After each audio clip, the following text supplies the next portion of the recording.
মাঝে মাঝে Facebook scrolling করতে করতে এমন কিছু ভিডিও ফুটেজ চোখের সামনে আসে যেগুলো দেখলে আসলে নিজের হাসি দমিয়ে রাখা কোনোভাবেই সম্ভব নয়। Sorry, it's DJ.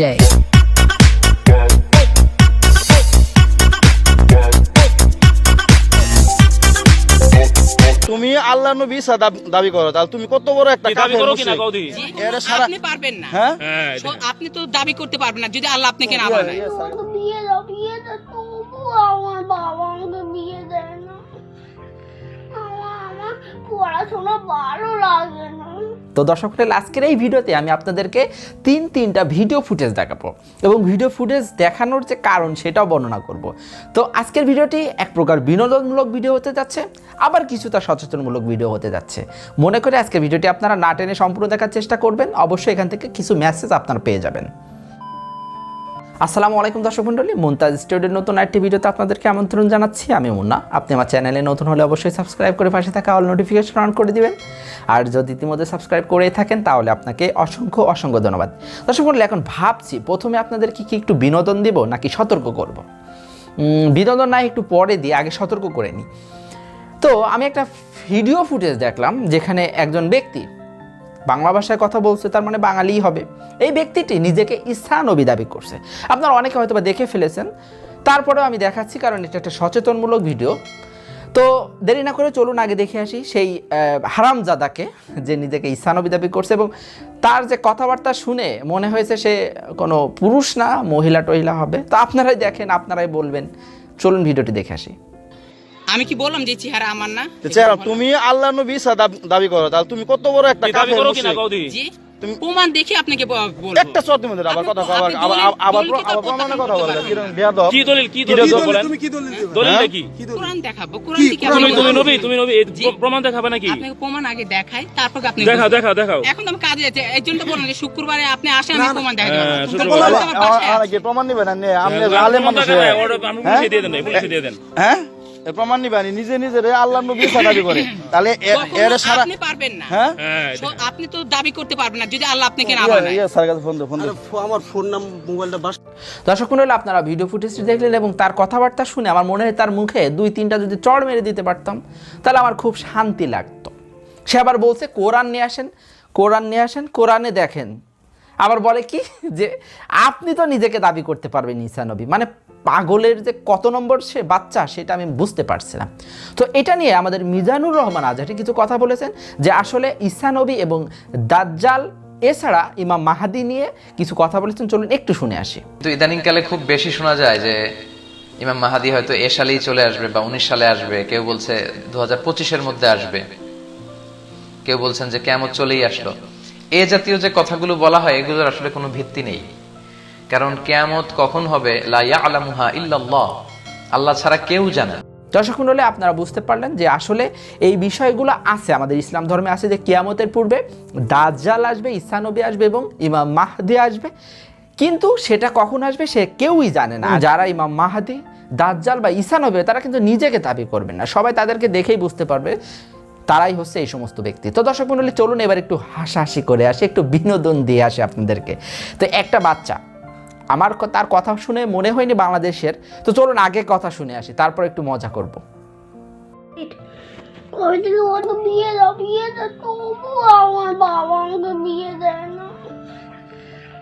আমার পড়াশোনা ভালো লাগে না। তুই কি ছেলে রে? তোর বিয়ে দিতে হবে, তুই পড়াশোনা করবি নি?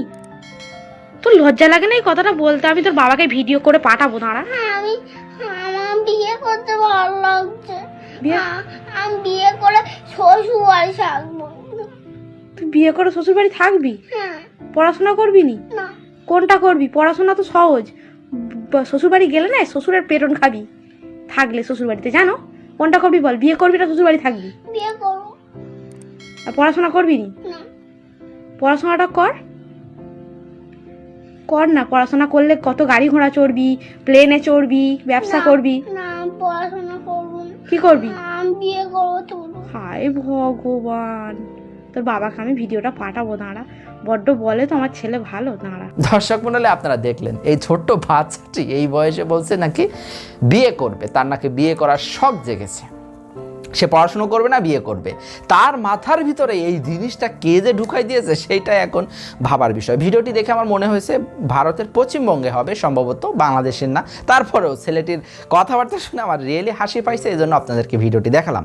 সর্বশেষ যে বিষয়টি নিয়ে কথা বলতে যাচ্ছি খুবই ইম্পর্ট্যান্ট একটি বিষয়, কারণ আমরা কিন্তু জানি ইউল্যাবের একটা শিক্ষার্থী মাধুরী এবং তার ফ্রেন্ড আরাফাত, তারা কিন্তু বিষাক্ত মদ পান করে কিছুদিন আগে মারা গেছে এবং সেই মারা যাওয়ার কারণে একজন ব্যক্তিকে গ্রেপ্তার করা হয়েছে, নাম তার ডিজে নেহা বা কুইন নেহা। এই ডিজে নেহার আস্তে আস্তে গোপন চরিত্র কিন্তু বেরিয়ে আসছে।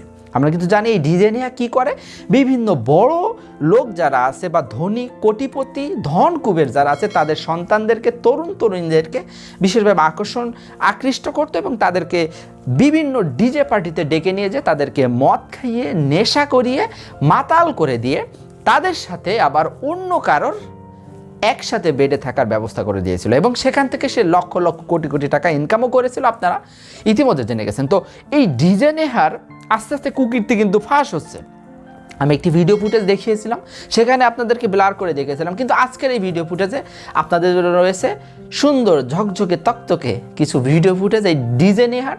তো ভিডিও ফুটেজটি চলুন আগে দেখে আসি, তারপরে তার সম্পর্কে আর কিছু বর্ণনা করে কিছু মেসেজ দিয়ে ভিডিওটি শেষ করব। দর্শক মণ্ডলী, আপনারা দেখলেন এই মহিলাটি কত বড় খারাপ, আপনার কিন্তু ভিডিও ফুটেজ দেখে বুঝতে পারছেন। তার চারিত্রিক যে বৈশিষ্ট্য সেটা কিন্তু তার ফুকা টানা এবং ধোয়া ছাড়া থেকে অনেক কিছু বোঝা যায় এবং তার পোশাক আশাক, মদ, নেশা, পানি, everything is very bad. So এখন আপনাদের যেটা করতে হবে, আপনাদের সন্তানদের প্রতি মনোযোগ দিতে হবে বেশি করে, কারণ এখনকার যুগে যাদের টাকা পয়সা আছে তারা টাকা পয়সা খরচ করার জায়গা পায় না, তারা মদ, নেশা, ডিজে পার্টি এগুলা করে টাকা পয়সা সব নষ্ট করে ফেলে। ম্যাক্সিমাম, সবার কথা বলছি না। সন্তানদের প্রতি মনোযোগ দিয়ে দিন একটু বেশি করে, বিপথে চলে গেলে কিন্তু আপনার সন্তানই নষ্ট হবে, এটা কিন্তু আপনার মাথায় রাখতে হবে। এখনই সতর্ক হয়ে যান, ছেলেমেয়েদের দিকে একটু বেশি করে নজর দিন এবং বর্তমান সময়ে কিন্তু ছেলেমেয়েরা প্রেম প্রীতির দিকে বেশি ঝুঁকছে, তাদের দিকে একটু বেশি নজর রাখবেন। অনেকে আবার আত্মহত্যার দিকে ঝুঁকে পড়ছে, তাদের দিকেও একটু মনোযোগ জাগার চেষ্টা করবেন। কার সাথে মিশতে, ঘুরতে ফিরছে একটু খোঁজ খবর রাখতে কোনো সমস্যা নেই। দর্শক মণ্ডলী, আজকে ভিডিওটা আমি এখানে শেষ করতে চাচ্ছি। আজকে ভিডিও সম্পর্কে যদি আপনার কোনো মতামত থাকে অবশ্যই কমেন্টে জানাতে পারেন। যদি মনে চায় ভিডিওটি শেয়ার করবেন, অবশ্যই করতে পারেন। আর নেক্সট টাইম ভিডিও পেতে হলে অবশ্যই সাবস্ক্রাইব করবেন। ধন্যবাদ সবাইকে।